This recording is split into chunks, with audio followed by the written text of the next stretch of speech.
Você já se perguntou por que as pessoas que são descendentes de africanos estão em várias partes do mundo hoje? Na América Latina, Estados Unidos, Caribe, nas ilhas do Oceano Índico, no Oriente Médio e até mesmo na Índia? Há centenas de milhares de anos, os primeiros seres humanos deixaram a África, nosso continente de origem, para povoar o resto do mundo. A resposta para a nossa questão, porém, nos leva a um período não tão distante, doloroso e que ainda afeta a imagem que muita gente faz dos africanos e de seus descendentes. A escravidão é uma instituição universal.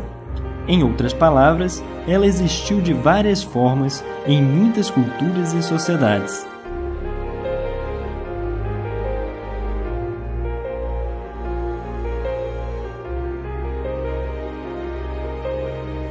A palavra escravo vem de eslavo, povo do leste europeu que frequentemente era invadido e vendido como escravo durante a Idade Média.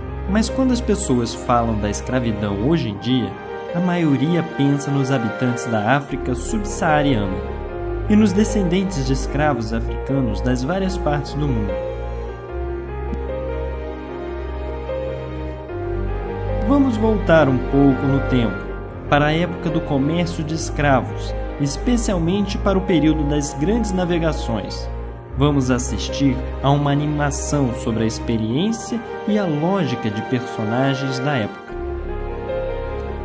Os personagens não são reais, mas são baseados em relatos de homens e mulheres que viveram no tempo em que os mercadores de escravos cruzavam os oceanos.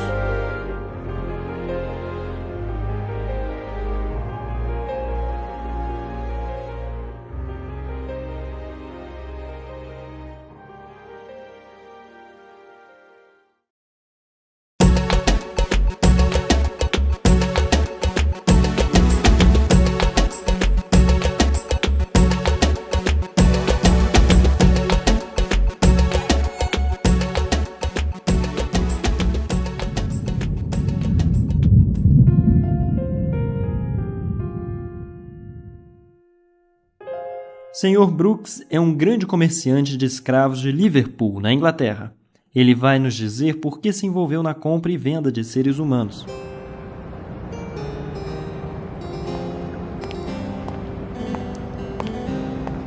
Graças aos esforços dos portugueses e espanhóis, a cana-de-açúcar se adaptou ao clima do Novo Mundo. Podemos agora ter grandes plantações de uma única cultura para produzir açúcar em larga escala.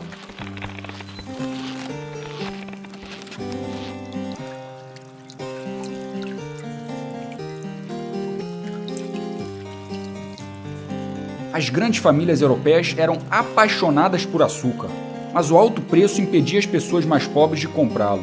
Então tivemos que reduzir os custos de produção, tanto quanto possível. No Novo Mundo, tivemos a terra certa e o clima adequado para a produção em massa de cana-de-açúcar, mas essa cultura exigia uma grande força de trabalho. Quase todos os índios morreram por causa de doenças trazidas pelos primeiros colonos europeus e pela grande crueldade dos conquistadores. Os poucos sobreviventes eram, em teoria, protegidos pela igreja. Os colonos não poderiam, portanto, explorá-los da forma mais rentável para o seu comércio.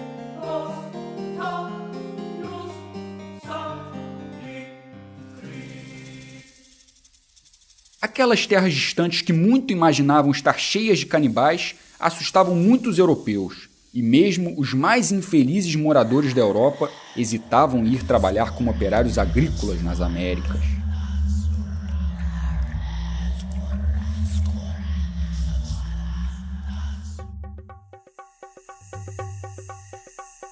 Então, decidimos ir para o continente negro.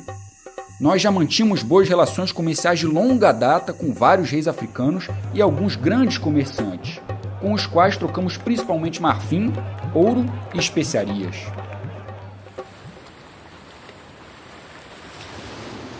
Aos poucos, com a permissão deles, nós construímos um punhado de fortes em pontos estratégicos ao longo de toda a costa atlântica para proteger os nossos comerciantes e mercadorias, e as tripulações dos nossos navios. Os fortes foram ainda mais úteis para o desenvolvimento do comércio de escravos.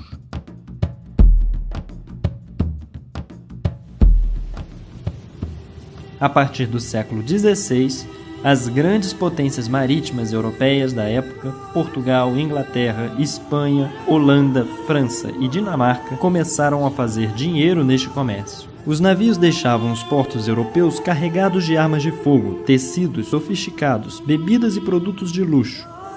Os bens eram trocados na costa africana por homens e mulheres feitos prisioneiros. Eles eram então vendidos no Novo Mundo e forçados violentamente à escravidão. Esses barcos seguiam depois pelo Caribe ao longo da costa atlântica da América do Norte, antes de voltarem para a Europa carregados com açúcar, café, algodão, cacau, metais preciosos e outros produtos. Outros barcos praticavam esse comércio ligando a África às Américas, especialmente o Brasil. Comerciantes, banqueiros, seguradoras e donos de navios tinham lucros fabulosos. O mesmo modelo econômico que foi usado desde o início do século VI até o início do século XX foi o centro do comércio de escravos no mundo árabe e muçulmano. Durante vários séculos, as forças vitais do continente africano foram roubadas para beneficiar outras sociedades que se enriqueciam e se desenvolviam sobre a expulsão violenta e o trabalho forçado de dezenas de milhões de filhos e filhas da África.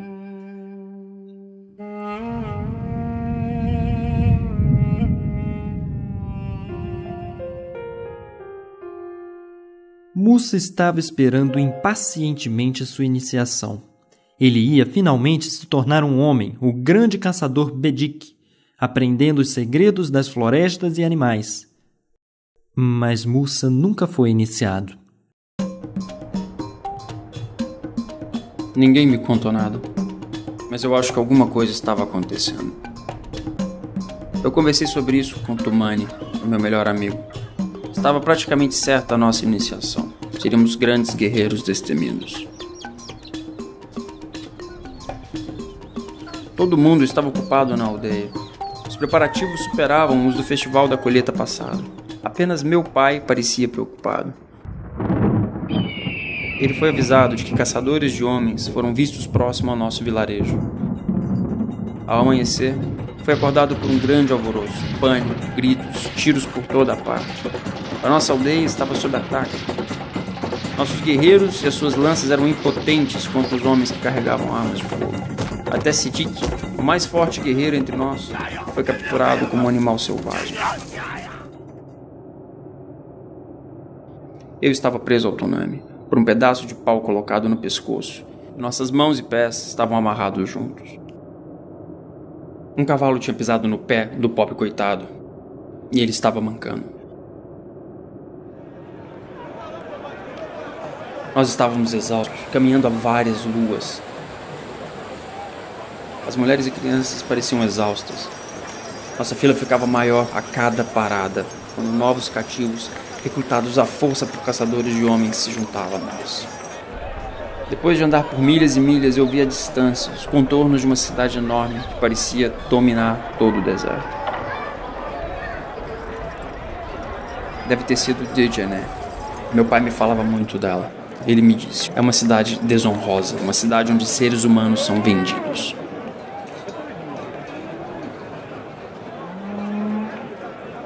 Dois homens vieram ao pátio onde estávamos sendo mantidos. Eles vieram para o cercado onde estávamos todos agrupados. Eles me escolheram junto a outras 10 pessoas, mas não Tumani. Mussa será levado pelo deserto e vendido para um comerciante árabe. Ele será então castrado para valer mais como um guardião de mulheres. Mas Mussa não sobreviverá à operação. No mundo árabe e muçulmano, escravos eram comercializados nas rotas do deserto, rotas marítimas pelo Mar Vermelho, o Oceano Índico e o Mar Mediterrâneo. 3 rotas marítimas foram usadas pelos comerciantes de escravos europeus: a rota do Oceano Índico, do Mar Mediterrâneo e, em escala massiva, a rota do Oceano Atlântico.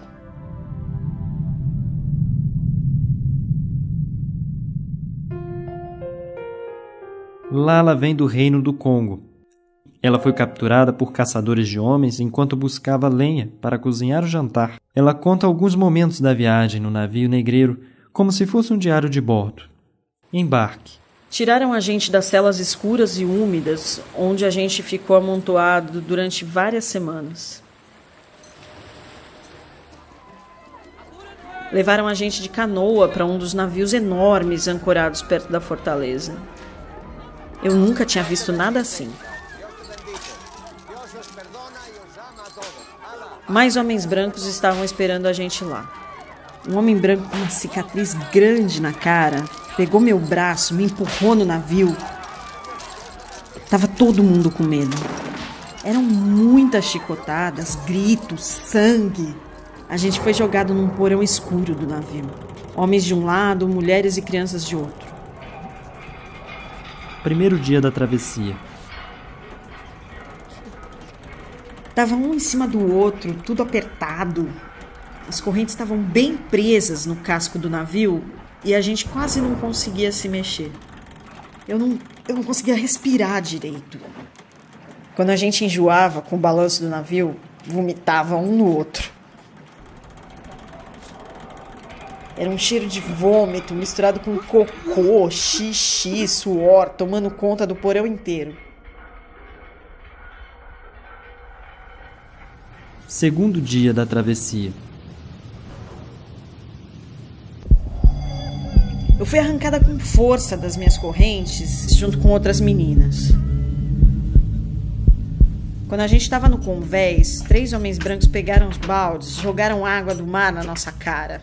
Depois, esfregaram um pano sujo em mim e me jogaram dentro de uma cabine com um homem que parecia ser o líder. E entregaram as outras meninas para os marinheiros. Quarto dia da travessia. O navio parou. Ficou ancorado vários dias e a gente só partiu de novo quando uns outros escravos foram trazidos para o navio do mesmo jeito que a gente tinha sido. 10º dia da travessia. Pemba, a menina acorrentada do meu lado esquerdo, tinha parado de se mexer. A gente se entendia um pouco, apesar de falar línguas diferentes, elas eram bem parecidas. Eu chamei, mas ela não respondeu. O homem branco com a cicatriz soltou ela e arrastou o corpo para jogar no mar. As péssimas condições de transporte dos navios tornavam frequentes os surtos de doenças e faziam a travessia ainda mais angustiante para os cativos africanos. 17º dia da travessia. Às vezes eles levavam a gente para o convés e faziam a gente dançar sob chicotadas. Naquele dia, eles colocaram a gente numa fila com cuidado, obrigando a gente a assistir uma cena horrível. Um homem que tentou pular no mar levou muita chicotada na frente de todo mundo. Os gritos dele eram insuportáveis e fizeram a gente tomar coragem de novo. Começamos uma revolta. Eles tinham armas de fogo e espadas. A gente tinha as nossas mãos e as correntes que nos prendiam. Dos 400 africanos, uns 60 morreram, a maioria mulheres e crianças. A gente venceu, mas não sabia manejar aquele navio enorme. Não dava para voltar para casa. Ficamos perdidos no mar por mais de 15 dias, esperando a água e a comida acabar, torcendo em silêncio para a África aparecer no horizonte. Mas a África não apareceu, nem nenhum outro pedaço de terra. Morrer, mas morrer livre. Foi isso que a gente ganhou.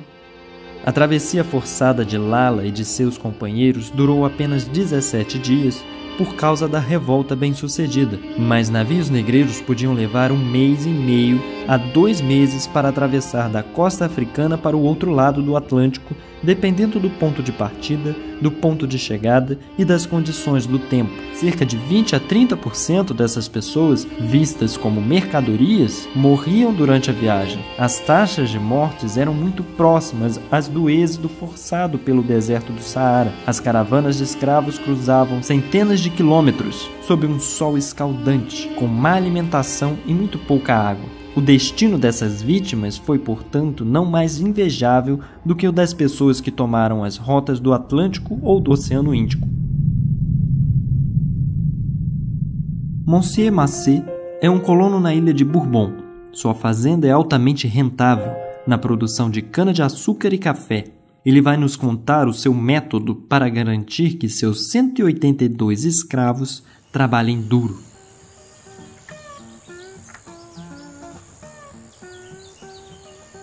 Podia ser café, cana-de-açúcar ou qualquer outro tipo de alimento. A fortuna de nossas colônias tinha como base uma fórmula simples: trabalho escravo.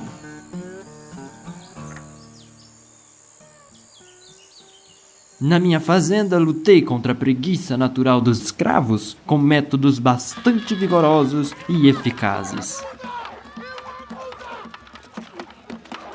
Para justificar a exploração de seres humanos, foi criado o conceito de hierarquia racial. A suposta inferioridade dos africanos será usada para dar uma boa razão para que fossem escravizados e para praticar terror físico e emocional diário, capaz de mantê-los sob domínio e combater movimentos de resistência.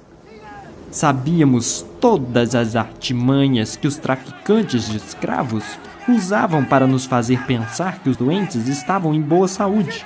Nós enxergávamos e sentíamos a mercadoria boa e ruim, do jeito que realmente estava. Tentavam nos enganar, cobrindo de óleo os corpos, mas apertávamos braços e pernas para verificar o quanto os escravos eram vigorosos. Examinávamos os seus dentes para estimar sua idade e assim por diante. Depois de ser comprado, assim como um porco ou uma vaca, era queimado com a marca da fazenda. Nós os transformávamos em cristãos. Eles tinham que esquecer a savana, a vida que levavam antes como mulheres ou homens livres, a cultura, a língua e os costumes bárbaros. Algumas pessoas diziam que os negros não podiam sentir dor e que seus gritos, quando levavam umas chicotadas, eram apenas encenação. Eu mesmo não acreditava nisso, mas me parecia que esta raça, tão fisicamente robusta e ao mesmo tempo tão fraca mentalmente, devia estar sob nosso controle, como os animais. O Estatuto Jurídico dos Escravos, definido por textos como o Código Noir, o Código Negro, o Código de Escravos de Barbados, tratava os africanos capturados como bens móveis, posses sobre as quais o mestre tinha o controle completo. Os senhores podiam, inclusive, mandar matar os escravos como forma de punição. Esse texto era muito frouxo. Nas fazendas, os verdadeiros senhores tinham que ser muito mais firmes. Eu costumava insistir que, quando houvesse um castigo no campo, os outros escravos tinham que assistir. O chicote podia estalar nas costas só de um homem, mas todos os outros iam sentir o terror do seu senhor e as terríveis consequências da sua raiva. Castigos: 20 chicotadas, marcar com uma flor de lis, cortar o tendão, ser pendurado pelas costelas, açoite até a morte. Tudo isso fazia de mim, aos olhos deles, o mais monstruoso e temível dos homens. E quando eu mandei um para o calabouço, eu quase podia ver o alívio em seus olhos. Parecia querer me agradecer por condená-lo apenas a passar fome e sede durante dias na escuridão. Era por causa do terror que eu inspirava nos meus escravos que a minha fazenda era um modelo e meus lucros estavam entre os mais altos da ilha. Mas todo esse trabalho demorado foi perdido no levante de Saint-Lô, a noite em que minha fazenda foi destruída por meus escravos.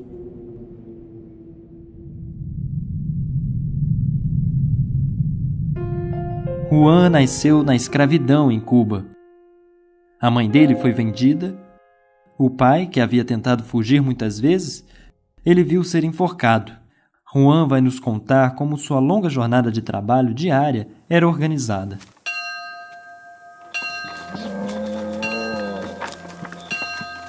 Todas as manhãs, menos domingo, o sino tocava às 6 horas. O caminho até a plantação de cana-de-açúcar era enorme. Meu dia começava caminhando junto com a maioria dos escravos da fazenda.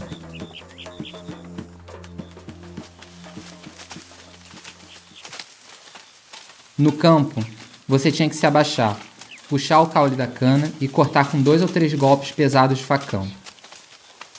Os adultos cortavam a cana com um golpe só. Depois de cortada, a gente arrancava as folhas da planta, sempre com facão.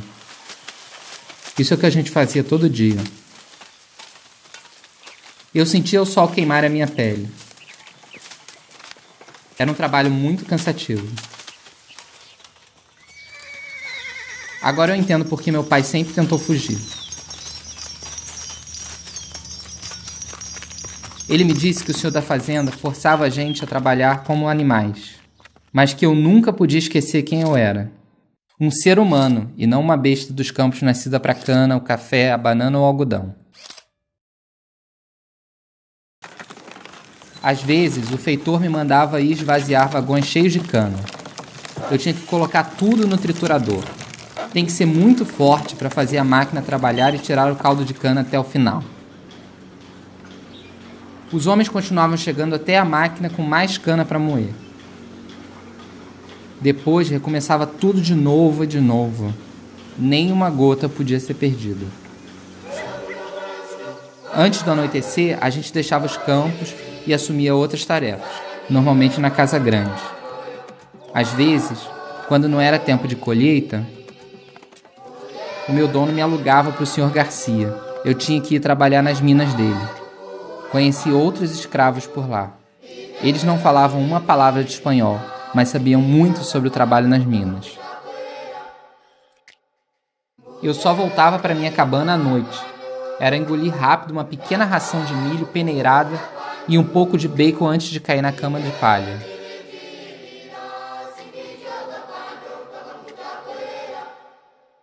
Juan trabalhava em plantações como a maioria dos escravos, mas alguns deles ficavam encarregados de tarefas domésticas na casa grande. Às vezes eu ia com um calo para o rio ajudar a lavar os cavalos. Calo era o motorista do senhor. Ele sempre estava bem vestido. Ele me contou que quando levava o mestre na cidade, às vezes conhecia negros donos de pequenos negócios. Uns conseguiam ser até artesãos. Tinha alguns que eram livres. Mas era coisa rara, porque dificilmente um senhor deixava seu escravo comprar a liberdade.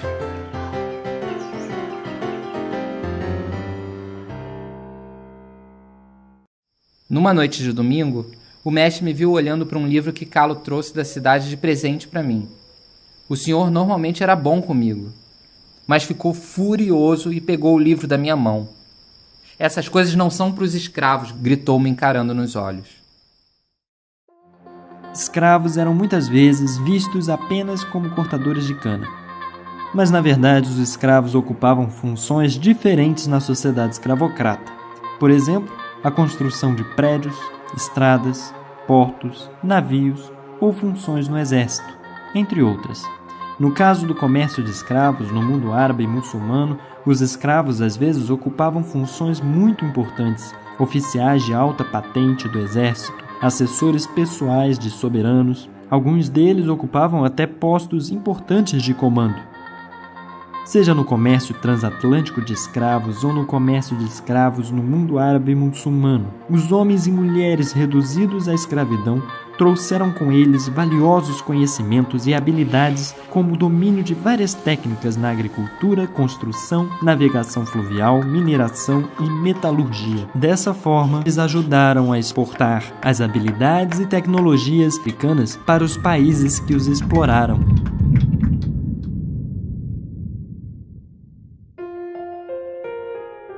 Nani vem do Império Ashanti.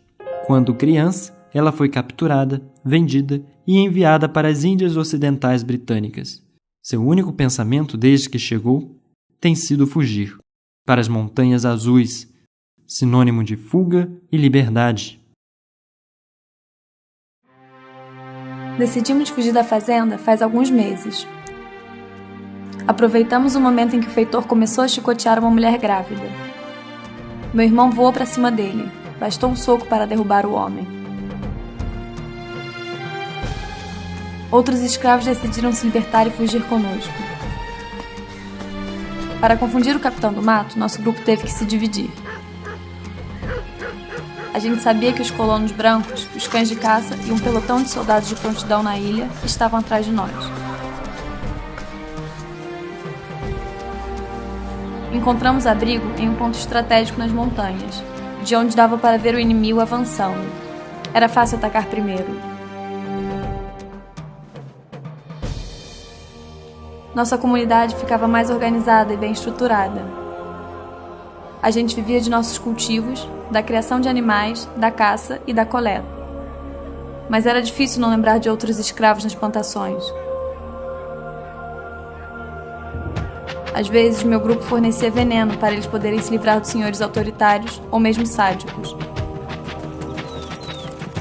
Também invadíamos as fazendas sempre que dava, queimando as colheitas, os campos e roubando o gado.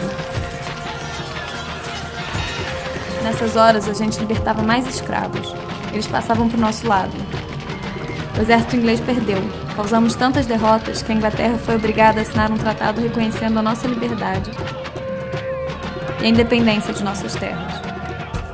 Enfraquecidos pelas repetidas revoltas, pela campanha abolicionista e pela grande popularidade de alguns líderes como William Wilberforce na Inglaterra, Victor Schœlcher na França, Frederick Douglass e Harriet Tubman e Joaquim Nabuco no Brasil, os estados escravocratas foram obrigados, um a abolir a escravidão. Ironicamente, no despertar da abolição da escravidão, donos de escravos eram compensados pelas autoridades por suas perdas de propriedade, mas em nenhum caso os escravos, que foram as únicas vítimas desse sistema, receberam alguma compensação. São essas revoltas numerosas, repetidas, cada vez mais organizadas, que irão contribuir para a progressiva abolição da escravidão. A partir de 1791, da grande revolta de escravos em Santo Domingo até a abolição no Brasil em 1888.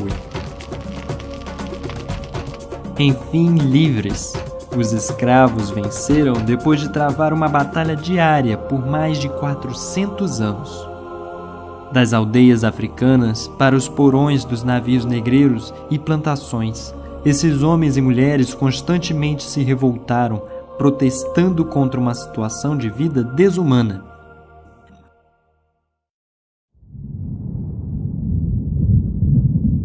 A história desses homens e mulheres é a história do nascimento de sociedades multiculturais construídas pela miscigenação dos descendentes dos índios, dos africanos, de europeus e asiáticos.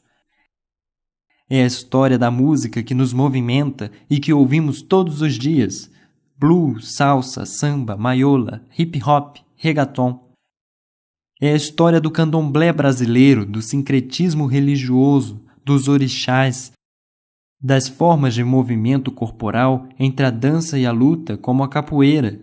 É a essência do tango.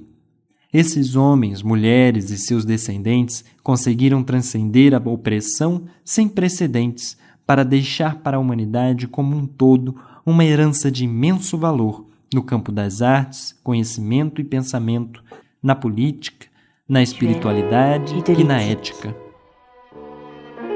Écrire, c'est magique.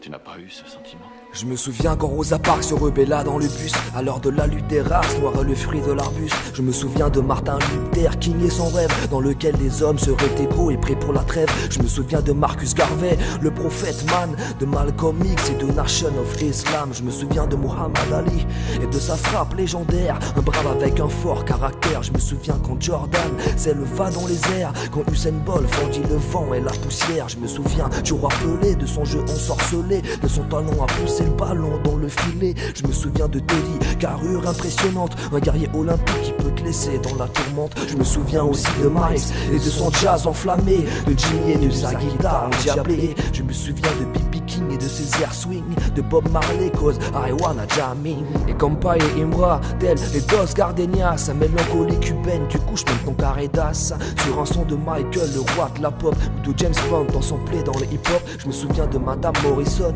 récompensée pour sa plume. Les belles lettres résonnent, la tête dans l'enclume. Je me souviens de Hughes et du Grand Dumas, de bons hommes au bon cœur qui avaient de bons karmas. Je me souviens du candomblé ou encore du vaudou, religion doublée d'un rite transcendantal assez fou. Là-bas je vois des gnawas qui survivent dans ce dawa et les révoltés qui dansent sur un air de capoeira. Je me souviens de Basquiat et de ses belles prouesses. Le hip-hop remplace pour ses lettres de noblesse.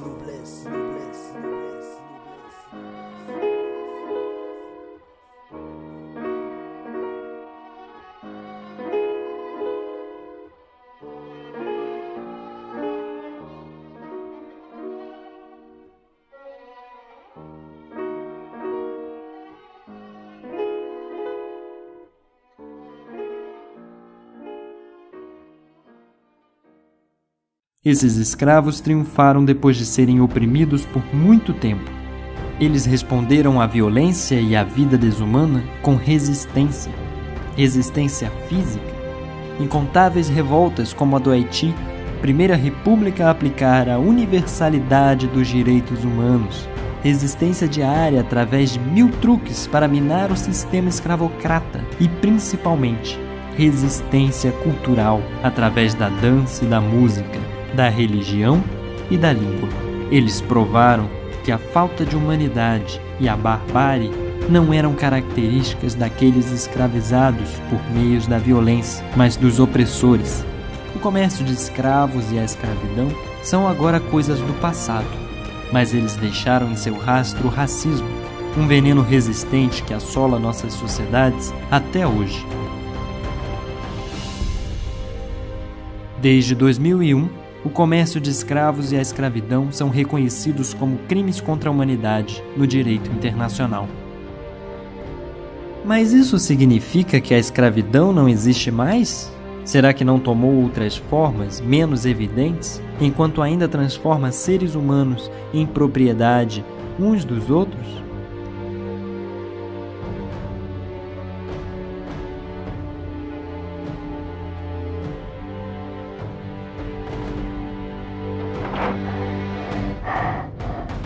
Ações para combater as novas formas de escravidão, o racismo e a discriminação racial não acabaram. São tomadas todos os dias em grandes organizações internacionais, como a Unesco, e até mesmo no pátio da escola. Uma coisa é certa, todos nós podemos fazer a nossa parte, e assim ajudar a fazer do mundo um lugar mais justo. It's enough, let me free. Please let me free. Oh, let me free. Oh, let me free. Oh, oh, please let me free. Oh, let me free. Oh, let me free. Oh, oh. Do you hear the bullet shot by the soldiers, running through the crowd and being in tears? Do you hear the mothers crying, their children lost, walking on a mine, shouting gust, gust, shouting gust, gust, gust, gust, gust. Let me free, it's enough. Please let me free. Oh, let me free. Oh, let me free. Ah, ah, please let me free. Oh, let me free. Oh, let me free. Ah, ah. Don't shoot me, brother. Oh, don't shoot me, brother. Don't shoot me, brother.